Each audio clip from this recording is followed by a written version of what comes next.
अस्सलाम वालेकुम वरहमतुल्लाहि वबरकातुहू। सूर्या उर्दू प्राइमरी स्कूल नगर नगर नांदेड़। प्यारे बच्चों, ऑनलाइन एजुकेशन में आज हम आपका इस्तकबाल करते हैं। आज हम जमात शेशुम मजमून उर्दू में सबक नंबर 20 हेलन किलर पढ़ेंगे। हफ्तम जमात के प्यारे तलबा और तालिबात, आज हम सबक नंबर 20 हेलन किलर पढ़ेंगे। पहली बात, बाग की इस तस्वीर में एक लड़की गुलाब के पौधे के पास खड़ी शाख पर लगे हुए गुलाब को पकड़कर सूंघ रही है। पास के दरख्त पर कुछ परिंदे चहचहा रहे हैं। इस मंजर को देखकर चंद सवालात पैदा होते हैं। क्या फूल को देखे बगैर लड़की पौधे के पास आई होगी? गुलाब के पौधे में फूलों के साथ कांटे भी लगे हैं।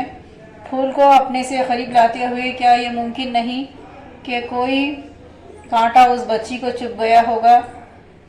जिस्म का कौन सा अज़ू फूल की महक महसूस करता है?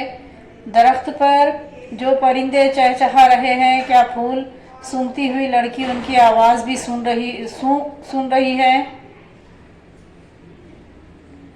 इन सवालों के जवाब हमें अपने हवासे खमसा की तरफ मुतवज्जे करते हैं, यानी देखना, छूना, सूंघना, चखना और सुनना।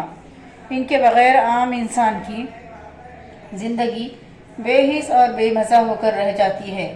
ज़ैल में एक ऐसी खातून की ज़िंदगी पर रोशनी डाली गई है जिसने बाज़ हवास से महरूम होने के बावजूद हिम्मत नहीं हारी और किसी रिकॉर्ड को अपनी तरक्की में हाइल नहीं होने दिया।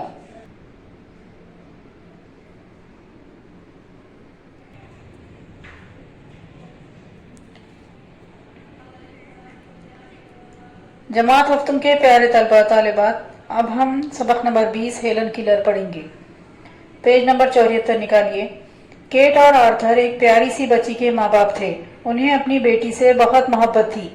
माँ सोते जागते बच्ची को सीने से लगाए रहती। बच्ची जब तकरीबन 2 साल की हुई तो अचानक बीमार हो गई। माँ बाप ने बच्ची के इलाज के लिए बड़ी दौड़ धूप की। जब लड़की सेहतयाब हुई तो एक दिन नहलाते हुए माँ ने देखा कि आंखों पर से पानी बहने के बावजूद बच्ची आंखें बंद नहीं करती और लोरी गाने या किसी चीज़ के बजाने पर भी वो आवाज़ की तरफ मुतवज्जे नहीं होती। अब तो माँ बाप दोनों परेशान हो गए। बच्ची को फिर डॉक्टरों को बताया गया। डॉक्टरों ने इस लड़की के अंधी और बहरी होने का ऐलान कर दिया और कहा कि शायद बड़ी होकर ये गूंगी भी हो जाए। बचपन ही से अंधी, गूंगी और बहरी ये लड़की हेलन किलर थी। हेलन किलर शुमाली अमेरिका के शहर टस्कम्बिया में 27 जून सन 1880 ईस्वी को पैदा हुई। उनके इस अजीब मर्ज से वालिदैन बड़े परेशान थे। हेलन किलर को लेकर वो डॉक्टर ग्राहम बेल के पास गए।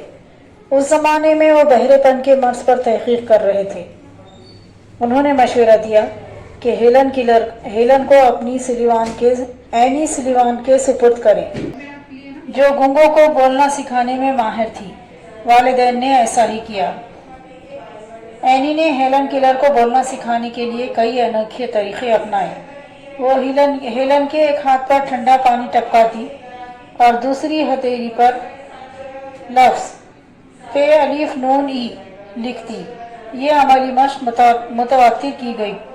हेलन किलर लमसी क़ुव्वत से समझने लगी कि हथेली पर जो शय टपक रही है उसे पानी कहते हैं।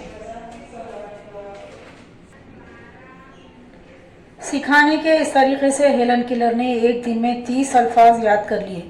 इन तरीक़ों से 6 माह की कलील मुद्दत में हेलन ने 625 अल्फाज सीख लिए। हेलन किलर जब 10 बरस की हुई तो उन्हें अंधों के पढ़ने के तरीक़े यानी बरेल हुरूफ पर महारत हासिल हो चुकी थी और किसी हद तक बोलना भी उन्होंने सीख लिया था। 24 बरस की उम्र में वो अमेरिका की पहली अंधी और बहरी ग्रेजुएट खातून थी जिन्होंने इम्तियाजी नंबरात के साथ BA की सनद हासिल की। हेलन किलर ने बड़ी मेहनत और मशक्क़त के साथ अपनी तमाम माज़ूरियों पर फतेह हासिल की और दुनिया की तारीख़ में एक मुमताज़ और गैर मामूली औरत बन गई। हफ्तम जमात के प्यारे तलबा और तालिबात, आप इस सबक को पढ़िए اور ہماری اس ویڈیو کو زیادہ سے زیادہ دیکھیے، لائک کیجیے، شیئر کیجیے اور ہمارے اس چینل کو سبسکرائب کیجیے۔ ہم پھر ملیں گے۔ اللہ حافظ۔